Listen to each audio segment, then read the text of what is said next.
سید عثمان مدنی، جامعۃ المدینہ، نیو چبرجی، لاہور۔ ماشاءاللہ۔ امیر اہل سنت دامت برکاتہم العالیہ کی بارگاہ میں عرض ہے، دینی خدمت کرنے والے عموماً کن باطنی امراض میں مبتلا ہو سکتے ہیں، نیز ان سے حفاظت کا طریقہ بھی ارشاد فرما دیں۔ بڑا نازک سوال ہے، اور واقعی چاروں طرف مطلب وہ کانٹوں کی باڑیں لگی ہوتی ہیں، وہ کانٹے بھی زہریلے ہیں، ادھر گیا تو ادھر الجھا، ادھر گیا تو الجھا۔ سب کا حل اخلاص ہے۔ اخلاص ہوگا تو ہی کام بنے گا۔ اخلاص میں کمی ہوتی ہے، اپنے کو لگتا ہے کہ ہم مخلص ہیں، لیکن جب کوئی بات مزاج کے خلاف تھوڑی سی اسی معاملے میں ہو جاتی ہے نا، تو پتہ چل جاتا۔ اب جیسے اللہ کے لیے کرے، رضا الہی کے لیے کرے، اپنا نام نشان القاب کچھ نہ چاہے، حوالات کیا ہے، اشتہار چھپتے، تو سنا ہے کہ اشتہار میں بھی مسئلے ہوتے ہیں، بڑی فوٹو، چھوٹا فوٹو، تو بڑے حروف میں نام، فرنٹ میں نام، نیچے سائڈ پہ کونے میں نام، مسائل ہے یہ۔ اور اسی طرح پہلے نہیں، جب پبلک جمع ہوگی تب خطاب ہوگا فقیر کا، انتظار، جان بوجھ کے لیٹ آنا کہ پبلک تھوڑی جام ہو جائے۔ انما الاعمال بالنیات، ہر ایک کا ایسا ہو جائے یہ ضروری نہیں، لیکن دنیا دیکھی بھالی ہے۔ یہی نعت خوانوں میں ہو رہا ہوتا ہے، پہلے چھوٹا نعت خوان، مطلب قد کاٹ میں بڑا ہو جائے، آواز میں چھوٹا ہو، وہ پڑے گا، پھر جب پوری محفل پک پر آئے گی نا، تو پھر ماں بدولت پردہ اٹھائیں گے، اور سعادت کے لیے دو شعر عرض کروں گا حصول برکت کے لیے، اور پھر ہٹ جاؤ۔ یہ ایک جنرل بات کر رہا ہوں، ایسا ہو رہا ہے، تو اخلاص اخلاص اخلاص۔ اے اخلاص تو کس دکان پہ ملتا ہے؟ مخلصین ایسا لگتا ہے جیسے مزاروں میں چلے گئے۔ اب ہم لوگوں جیسے نمائشی لوگوں میں ظاہر ہیں، حقیقت میں اخلاص کی کمی کی وجہ سے یہ مسائل ہی مسائل ہیں، مسائل ہی مسائل ہیں۔ کیا بیان، کیا واضح و ارشاد، کیا مطلب آستانہ، تو کیا مطلب مدرسے، تو کیا جامعات، مطلب یعنی کہ ہر جگہ مطلب اخلاص کی کمی کی وجہ سے افراتفری، نفسا نفسی، مال کی حرص، یہ اپنی جگہ پر جان کھا رہی ہے۔ مطلب ایسے مخلصین کہاں سے لائیں؟ غالب سفیان ثوری رحمۃ اللہ علیہ کا واقعہ ہے کہ آپ نے کوئی حدیث بیان کی درس میں، ایک صاحب بعد میں آئے اور عرض کیا کہ حضور میں نہیں تھا، مجھے بھی سننا ہے، تو وہ پورا بیان جو آپ نے سب کو مطلب مجمع میں سنا تھا، اسے ایک کو بٹھا کے سنایا۔ ہمارے اندر سنا، آواز بیٹھ جاتی ہے، تھوڑے ہوتے آواز بیٹھ جاتی ہے، ایکو ساؤنڈ نہ ہو تو آواز بیٹھ جاتی ہے، مجمع گرم نہ ہو تو آواز بیٹھ جاتی ہے، شخصیات ہمارے ارد گرد نہیں ہوتی تو آواز بیٹھ جاتی ہے، تھکن یاد آتی ہے تھوڑے لوگوں تو، مجمع بھرا ہوا دے، نعرے پہ نعروں سے استقبال ہو رہا ہو، تھکن دور، سب دور، نیند اڑ جائے گی، اور سب یہ بہت محتاط پھونک پھونک کے قدم رکھنا۔ تو اس میں وہ صحبتیں اصل نایاب ہیں، اس وقت نایاب نہیں تو کمیاب ہیں۔ صحبتیں نہیں ہیں، دوسرا مطالعہ نہیں ہے۔ تصوف کی کتب میں یہ مدنی پھول زیادہ ملتے ہیں۔ امام غزالی رحمۃ اللہ علیہ ویسے انکشافات کرتے ہیں، اب جیسے کہ فرماتے ہیں کہ کوئی نقطہ نظر آ گیا، کوئی عمدہ نقطہ، تو وہ بیان کرنے والا چاہے گا کہ جب لوگوں میں بیان کروں گا چھپا کے رکھے گا، کسی کو پتہ نہ چلے، وہ بیان کر دے گا، بھیرے جاؤں گا کہیں، تو وہ چھپا کے ان سب کے سامنے بیان کرے گا، داد وصول کرے گا۔ سبحان اللہ، کیا بات، کیا حضرت نے کیا ارشاد فرما دیا، سبحان اللہ۔ نعت خوان نے کیا، نعت خوان بھی یہ کرتے ہیں، اشعار چھپائیں گے، کلام چھپائیں گے، ڈھونڈیں گے، کلام ڈھونڈیں گے، بڑی رات آ رہی ہے، کسی کو پتہ نہیں چلنا چاہیے، یہ کسی کو نہیں بتانا ہے کہ یہ میں کون سا کلام پڑھوں گا۔ یہ جنرل بات کر رہا ہوں، ہر ایک کرتا ہوں، ایسا نہیں ہے۔ ہو سکتا ہے کہ نیا نیا کلام ڈھونڈ کے دے دیتے ہوں دوسرے کو کہ میں تو پرانا چمک تجھ سے پاتے ہیں سب پانے والے پڑھوں گا، اعلیٰ حضرت کا چمک مل جائے گی سب، مجھے میرا دل چمک جائے، باقی یہ کلام ہے تو عمدہ، آپ پڑھ لینا یار، کسی کو بولنا بھی نہیں، میں نے آپ کو دیا ہے، ایسا حوصلہ کہاں سے لائیں گے یار؟ جس کو ملے ملے، اللہ عطا کرنے والا ہے۔ تو یوں مطلب یہ کہ سنبھال کے رکھنا، چھپا کے رکھنا، خاص موقع پر بولوں گا، مجمع میں بولوں گا، فلاں فلاں شخصیت آ جائے تو پھر میں مائک پکڑوں گا، یہ بھی ہوتا ہے۔ واہ، شخصیات ہوں تو مائک پکڑوں گا، تو اس وقت تک وہ بعض اوقات جلوہ گری نہیں ہوتی ہوگی نا، کہ جلوہ گری ہو کسی نے مائک دے دیا، منع نہیں کر سکتے نا، پھر مشکل کھڑی ہو جائے گی، یا پھر گلا بچھانا پڑے گا کہ تھوڑا سیٹ کروں گلے کو، جب تک آپ پڑھیے. تو یوں بھی ہوتا ہو تو تعجب نہیں. میں تو اس فیلڈ کو زمانے سے دیکھ رہا ہوں نا، طرح طرح گاٹ گاٹ کا پانی پیا ہے. تو اخلاص جو ہے نا یہ بس کہاں سے لائے یار، کیسے لائے؟ اللہ پاک سے بندہ دعا بھی کرتا رہے، گڑ گڑاتا رہے کہ مولا اخلاص. اخلاص کے ساتھ چھوٹا عمل وہ کام کر جائے گا جو بغیر اخلاص کے پہاڑ کے برابر عمل بھی کام نہیں دے گا. طرح طرح سے مطلب جو ہے نا ہمارے ان معاملات میں، دین کی خدمات میں، کتاب، میری کتاب، ٹھیک ہے نا، کیا میرے اندر یہ حوصلہ ہے؟ میں اتنے عرصے سے کتاب لکھ رہا تھا، کتاب لکھی. اب مجھے کوئی مشورہ دے کہ اخلاص یہ کہ آپ اپنا نام نہ دیں. آپ کا نام ویسے بھی اتنا مشہور تو نہیں کہ آپ کا نام ہوگا تو یہ کتاب پڑھی جائے گی. الیاس قادری کا نام ہے مشہور، میں جنرل بات کر رہا ہوں کہ اگر میں شہرت نہ ہوتی، اچھا پھر بھی اگر شہرت ہے تب بھی میرے اخلاص کی کسوٹی ہے. یہ نام ڈالیں گے تو ثواب ملے گا کتاب کے آگے فرنٹ بڑے حروف میں، یا اندر ڈالیں گے تو ثواب ملے گا، یا نہیں ڈالیں گے تو ثواب ملے گا. کسی کو کان میں بھی نہیں بولیں گے یہ میں نے لکھی ہے تو ثواب ملے گا. کوئی یہ بتا دے کہ نہ کان میں بولنا ہے کسی کو پتہ نہیں چلنا چاہیے کہ آپ نے کتاب لکھی ہے، نہ یہ کتاب میں نام چھپے گا، کتاب چھپ جائے گی. آپ کیا خیال ہے؟ یہاں میری کسوٹی ہوگی ہے. چل چل اتنی راتیں میں نے محنت کی ہے، اتنی کتابیں نکال نکال کر یار، وہ 2.5 سال ہو گئے مجھے لکھتے لکھتے اس کتاب کو. تو اب کہیں جا کر یہ چھپنے جا رہے ہیں، میرا نام چھپا رہے ہیں، یہ نہیں ہو سکتا. میں کہاں کھڑا ہوں گا؟ میرا اخلاص کہاں ہے؟ ایسا حوصلے والا کہاں سے آپ مصنف وہ بھی اس گئے گزرے دور میں لائیں گے؟ لڑائی کر دے گا.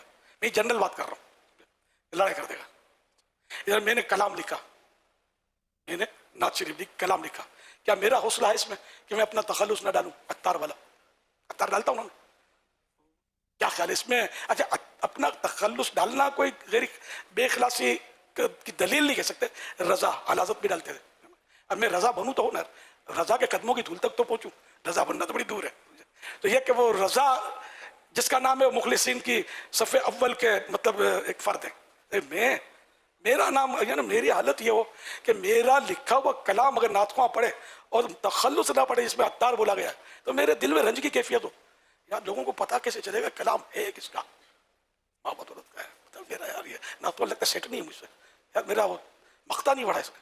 یار میں غیبت میں لگ گیا نا، لگتا ہے کہ سیٹ نہیں ہے مجھ سے یار، پتہ کاٹ دیا. اب یہ حالت ہو تو پھر بولو کہ میرے ایسا مخلص نہیں ہے. بڑی بہت آزمائش ہے یقین مانے کتابیں لکھنے میں، کلام لکھنے میں. کئی بار میں نے مطلب یہ چند بار یاد کیا کہ کاش اگر یہ بھی ممکن ہو نا کہ میں نے آج تک جو بھی لکھا ہے سب ننسین منسین ہو جائے، اللہ مجھے معاف کر دے. بس ثواب بھی بھلے اس کا نہ ملتا ہو کہ مجھے پتا کہ میں مطمئن نہیں ہوں. جگہ جگہ جگہ جگہ وہ شیطان نے ٹانگ اڑائی ہوتی ہے، نفس نے شرارتیں کی ہوتی ہے، بچ نہیں پاتے. ایک لفظ کا انتخاب کرنے میں کہ بھئی یہ لفظ نہیں بلکہ یہ لفظ ہو، اس میں بھی تھوڑا سخندانی. کیسا خوبصورت لفظ میں نے موضوع کیا یہاں. میرا شعر پورے کلام میں یہ شعر ہے یار، اس میں الفاظ بڑے نپے تلے. وہ اس میں تھوڑی کمزوری نہیں، عوام ہے یار ان کو کیا سمجھ پڑتی ہے، تو پڑھے جائیں گے. لیکن اپنے آپ پر بھی بندہ پھولتا ہے کہ یہ میرا وہ صحیح، وہ زیادہ درست، یہ خوبصورت. ایسی مطلب گیم چل رہا ہوتا ہے نفس کا کہ آدمی بچ کر جا نہیں سکتا. تو جو کتاب پر نام لکھتے ہیں اپنا، تو اس کو ہم نہیں کہیں غیر مخلص ہے. اس کہ بعض اوقات وہ نام ہونا ضروری ہوتا ہے کہ بغیر نام کے کتاب کی اہمیت اتنی رہتی نہیں ہے. اعلیٰ حضرت رحمۃ اللہ علیہ نام مائنس ہو جائے کسی کتاب سے تو ہم تو اس بات بھی نہیں لگائیں گے. اعلیٰ حضرت کے تو پڑھیں گے، چومیں گے، اور ہمارا اعتماد بھی آئے گا اس پہ. تو یوں مطلب اپنی جگہ پر یہ سب درست ہے. لیکن میں اپنی بات کر رہا ہوں. جیسے ہم جیسوں کا اگر نام آتا ہے، جیسے میں نے کہا میں مشہور ہوں، میرا نام آئے گا، مجھے پتا ہے کہ اہل محبت اس کو پڑھیں گے، تعداد پڑھے گی کہ وہی الیاس کی کتاب ہے. میں اپنے لیے تو سوچوں گا اگر نام ہٹا دیا جائے تو مجھے کیسا لگے گا؟ یہ تو میری کسوٹی ہے نا. نام تو ڈالا ہی جا رہا ہے، کس کے مجالے جو نام ہٹائے گا؟ القاب کے ساتھ ڈالیں گے. میں منع کروں گا تو بولیں انکساری فرما رہے ہیں، چھاپ تو اسی بیٹھی ہوئی ہے. تو پھر بھی مطلب اگر میرے اندر کی کیفیت کیا ہے کہ نام نہ ہو یا لقب کم ہو جائے یا مشہور لقب مائنس ہو جائے، تو میری قلبی کیفیت کیا ہے؟